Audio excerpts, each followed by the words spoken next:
साई राम। आज की कक्षा में आप सभी का स्वागत है। आज हम हिंदी व्याकरण लेंगे। हिंदी व्याकरण का पहले पाठ्यक्रम देखते हैं कि क्या पाठ्यक्रम था हमारा। हिंदी पाठ्यक्रम में हमारा वाक्य आता है जो रचना के आधार पर है। उसके बाद रस है और रस के भेद देखेंगे। फिर वाच्य के साथ हम क्रिया भेद भी देखेंगे, क्योंकि जब तक आप क्रिया भेद नहीं समझेंगे वाच्य आपको समझ में नहीं आएगा। उसके बाद आता है पद परिचय। तो सबसे बाद में हम पद परिचय देखेंगे, ठीक है। इसे हम वाक्य पढ़ चुके हैं, रचना के आधार पर देखे थे हमने। रस भी पढ़ चुके हैं और रस के भेद आशा करती हूँ आप सभी को अच्छे से समझ में आ गए होंगे। अगर फिर भी कुछ संदेह रह गया है तो बाद में इसका रिवीजन कराएंगे। आज हम वाच्य लेते हैं, वाच्य के साथ क्रिया भेद देखेंगे, ठीक है। तो इस प्रकार से आज का हमारा विषय हिंदी, उपविषय व्याकरण, प्रकरण, वाच्य, क्रिया भेद, ठीक है। अब हम आगे बढ़ते हैं। तो वाच्य समझने के लिए हमें सबसे पहले क्रिया भेद देखने पड़ेंगे, क्योंकि जब तक आपसे क्रिया भेद नहीं आएंगे आप वाच्य को अच्छे से नहीं समझ पाओगे। क्योंकि वाच्य में क्रिया भेद को समझना बहुत जरूरी है, क्योंकि जो क्रिया भेद होते हैं इसके जो सकर्मक अकर्मक क्रियाएं होती हैं, जब तक आपको वो समझ में नहीं आएगी तो आपको वाच्य भी समझ में नहीं आएंगे।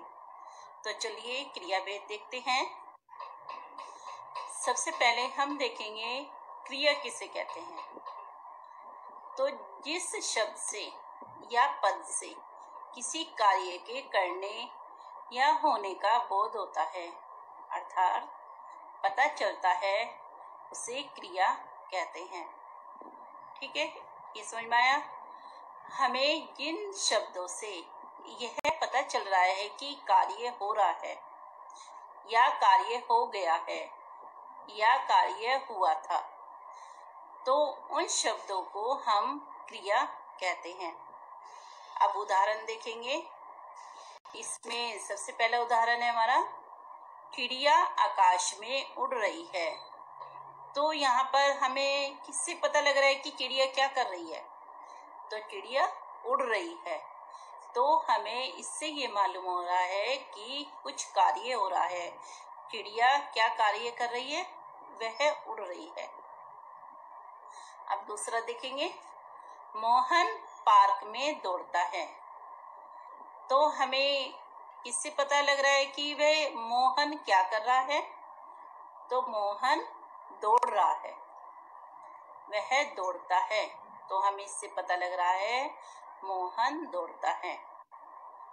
बर्फ पिघल रहा है। तो इसमें बर्फ क्या हो रहा है? वो पिघल रहा है। तो इसलिए हमें किससे पता लग रहा है? पिघल रहा है। अब आता है आगे, बच्चे हंस रहे हैं। तो बच्चे क्या कर रहे हैं?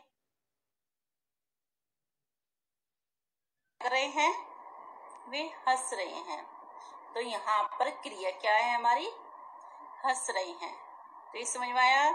जिन शब्दों से यह पता चले कि कोई कार्य हो रहा है या हो गया है या होने वाला है, तो उन शब्दों को हम क्रिया कहते हैं। ये सभी पद किसी न किसी कार्य करने के, उड़ना, दौड़ना, पिघलना, हंसना, होने के सूचक हैं। अतः ये क्रियापद हैं, ठीक है। ये इतना आपको मालूम हो गया कि जिन शब्दों से हमें किसी कार्य के करने का या होने का पता लगता है या हमें सूचना मिलती है, उन्हें हम क्रियापद या क्रिया शब्द कहते हैं, ठीक है। आगे इसके भेद देखेंगे कि क्रिया के कितने भेद होते हैं। क्रिया के दो भेद होते हैं, अकर्मक क्रिया, सकर्मक क्रिया। ठीक है, हम सबसे पहले अकर्मक क्रिया देखेंगे। अकर्मक क्रिया किसे कहते हैं? वाक्य में प्रयोग करते समय जिस क्रिया में कर्म की आवश्यकता नहीं होती है उसे हम अकर्मक क्रिया कहते हैं। अर्थात वे वाक्य कैसे होते हैं? वे वाक्य कर्महीन होते हैं या कर्म रहित होते हैं। उन वाक्यों में हमें कर्म की आवश्यकता नहीं होती। ठीक है, जैसे हम उदाहरण देखेंगे, हंसना, रोना, गिरना, ठहरना, चलना, जागना, मरना, बैठना, जाना आदि। ये सभी क्या है? हमारी अकर्मक क्रियाएं हैं, क्योंकि इन क्रियाओं को करने के लिए हमें किसी भी कर्म की आवश्यकता नहीं होती है। ठीक है, क्योंकि इसमें अकर्मक क्रिया में क्रिया का प्रभाव सीधे किस पर पड़ता है? कर्ता पर पड़ता है। और इसमें क्या पहचान होती है कि इसमें कौन प्रश्न का हमें उत्तर मिल जाता है। ठीक है, हमेशा ध्यान रखना है, इसकी पहचान यही है कि इसका क्रिया का प्रभाव सीधे कर्ता पर पड़ेगा और अगर हम प्रश्न बना रहे हैं तो हमें कौन का उत्तर मिल जाएगा। तो इसकी पहचान है ये कर्मक क्रिया की। अब इसके कुछ उदाहरण देखेंगे। पक्षी उड़ रहे हैं, तो इसमें कौन उड़ रहा है? पक्षी उड़ रहे हैं। तो इसमें हमें पता लग गया है कि कौन उड़ रहा है, तो इसलिए अकर्मक क्रिया है। और जो हमारी क्रिया है उड़ रहे हैं, इसका प्रभाव किस पर पड़ रहा है? पक्षी पर पड़ रहा है, तो ये इसलिए अकर्मक क्रिया है। अब दूसरा देखेंगे, कितने नेता लालच के कारण गिर जाते हैं। तो इसमें देखिए, कौन लालच के कारण गिर जाता है? नेता। तो इसमें कौन का हमें उत्तर मिल गया कि कौन गिर जाता है? नेता। तो इसलिए यहाँ पर अकर्मक क्रिया हो गई। ठीक है, क्योंकि प्रभाव किस पर पड़ रहा है? यहाँ पर कर्ता पर। आगे, बच्चे बड़ी देर से ऊँघ रहे हैं, तो यहाँ पर कौन ऊँघ रहा है? बच्चे। ऊँघना किसे कहते हैं? आपको मालूम है? बोर होना। तो बच्चे बड़ी देर से बोर हो रहे हैं, तो इसमें कौन का हमें उत्तर मिल गया कि बच्चे बड़ी देर से ऊँघ रहे हैं। और यहाँ पर क्रियापद क्या है? ऊँघना। आओ दिल्ली चलें, तो इसमें हम देखेंगे, वैसे तो इसमें कर्ता हमारा लोप हो गया। लोप होना कहते हैं छिप जाना। तो इसमें लेकिन अगर हम देखें तो किसी को संबोधित किया जा रहा है कि आओ दिल्ली चलें, तो इसमें भी जो प्रभाव है हमारा कर्ता पर पड़ रहा है कि कौन दिल्ली चले। अगर इसका प्रश्न देखें तो यही आएगा, लेकिन इसमें कर्ता को हमने लोप कर दिया है, छिपा दिया है। ठीक है, आगे, वह तुम्हारे लिए रुका हुआ है। कौन रुका हुआ है? तो इसमें भी यह है कि कौन का हमें प्रश्न मिल गया और रुका हुआ ये हमारा क्रियापद हो गया। ठीक है, आपको अकर्मक क्रिया समझ में आ गई है। अब आगे बढ़ते हैं। सकर्मक क्रिया। सकर्मक क्रिया कहते हैं, जैसे इसके हमें नाम से पता लग जाता है, सकर्म, सामिस साथ और कर्मिस कार्य। जो कार्य के साथ वाक्य होते हैं उसे हम सकर्मक क्रिया कहते हैं। अगर हम साधारण सी भाषा में देखेंगे तो यही आएगा।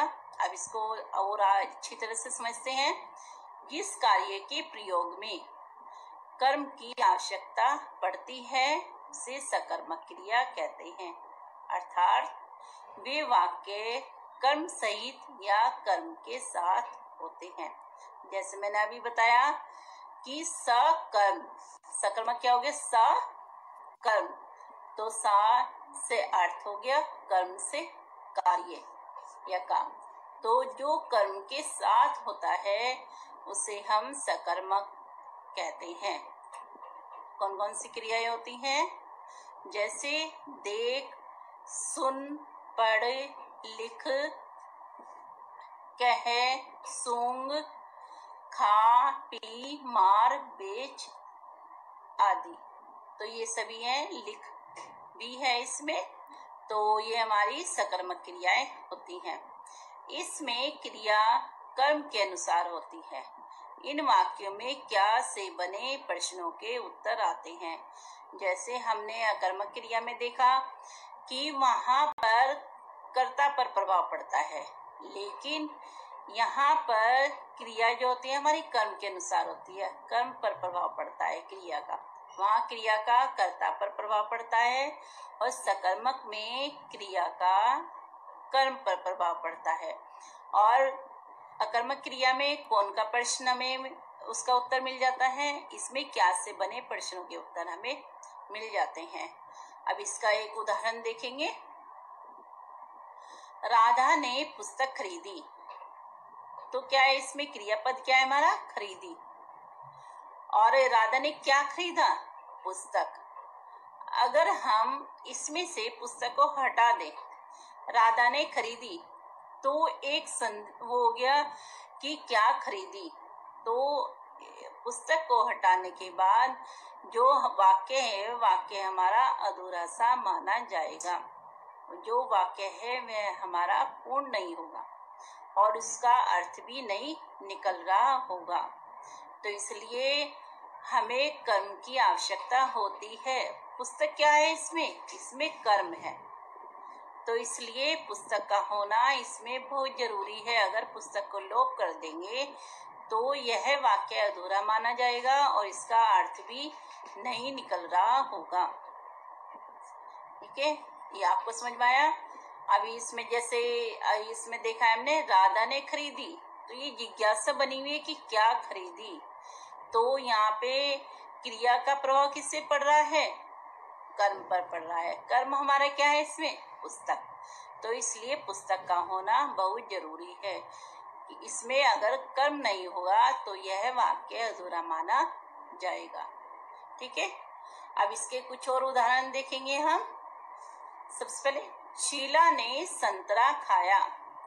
तो इसमें हम देखेंगे खाया क्या है हमारी क्रिया, और इसका प्रभाव किस पर पड़ रहा है, संतरे पर, कि शीला ने क्या खाया, संतरा खाया।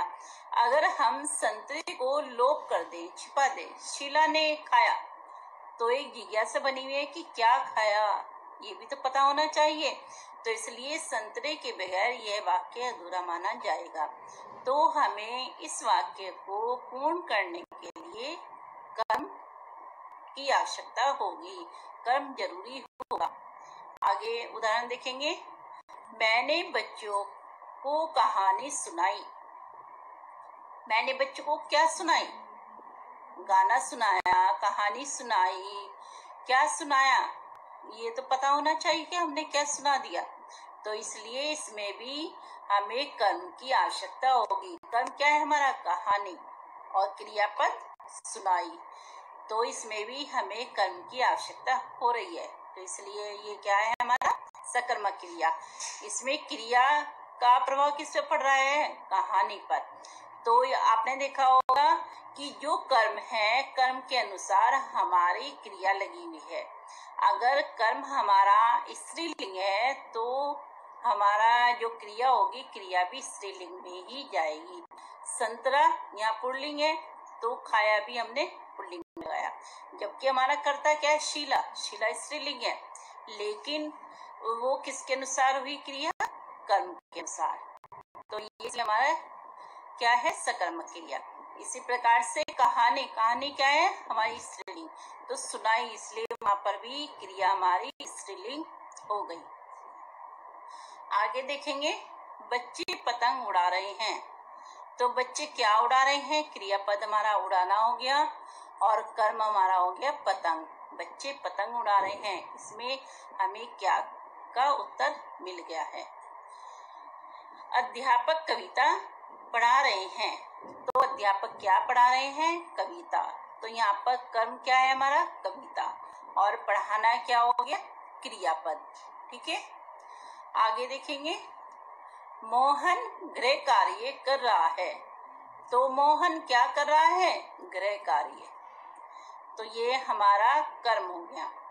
तो इसलिए हमें सकर्मक क्रिया में कर्म की आवश्यकता होती है। अगर हमारा कर्म नहीं होगा तो सकर्मक क्रिया में वाक्य अपना पूर्ण अर्थ नहीं दे पाएगा। ठीक है, ये पहचान आपको मैंने बता दी है। अब इसमें देखेंगे, हमने देखो क्रिया भेद देखे, तो अब इसमें अकर्मक और सकर्मक के भी भेद होते हैं। कुछ हम वाक्य पढ़ते हैं तो वाक्य देख के हमें ये लगता है नहीं, ये अकर्मक भी हो सकता है, ये सकर्मक भी हो सकता है। तो हमें जो ये संदेह बना हुआ है, इन संदेह को दूर करने के लिए इनके भेद भी देखने होंगे। अगर आपको ये भेद अच्छे से समझ में आ जाएंगे तो आपका जो संदेह है ये दूर हो जाएगा और परीक्षा में आप कोई गलती भी नहीं कर पाएंगे। तो आगे की वीडियो में हम अकर्मक क्रिया के भेद और सकर्मक क्रिया के भेद देखेंगे, जिससे आपको अकर्मक क्रिया और सकर्मक क्रिया दोनों अच्छी तरह से समझ में आ जाएगी। ठीक है, अभी तक जो मैंने आपको पढ़ाया है क्रिया के भेद, क्रिया किसे कहते हैं और क्रिया के भेद, ये आपको इतना समझ में आ गया होगा। अब आगे के इसमें भाग 2 में हम अकर्मक क्रिया के भेद और सकर्मक क्रिया के भेद देखेंगे, जिससे आपको कोई भी अपनी परीक्षा में कोई भी परेशानी नहीं होगी और आप कोई भी गलती नहीं कर पाएंगे। ठीक है, आज के लिए इतना ही। ठीक है, धन्यवाद। साईं राम। सुखी रहिए, स्वस्थ रहिए और अपना गृह कार्य करते रहिए। आपको मालूम हो गया होगा कि आपको प्रोजेक्ट वर्क जमा करना है, तो अपना प्रोजेक्ट वर्क जल्दी से जल्दी पूर्ण करके जमा कीजिए। साईं राम।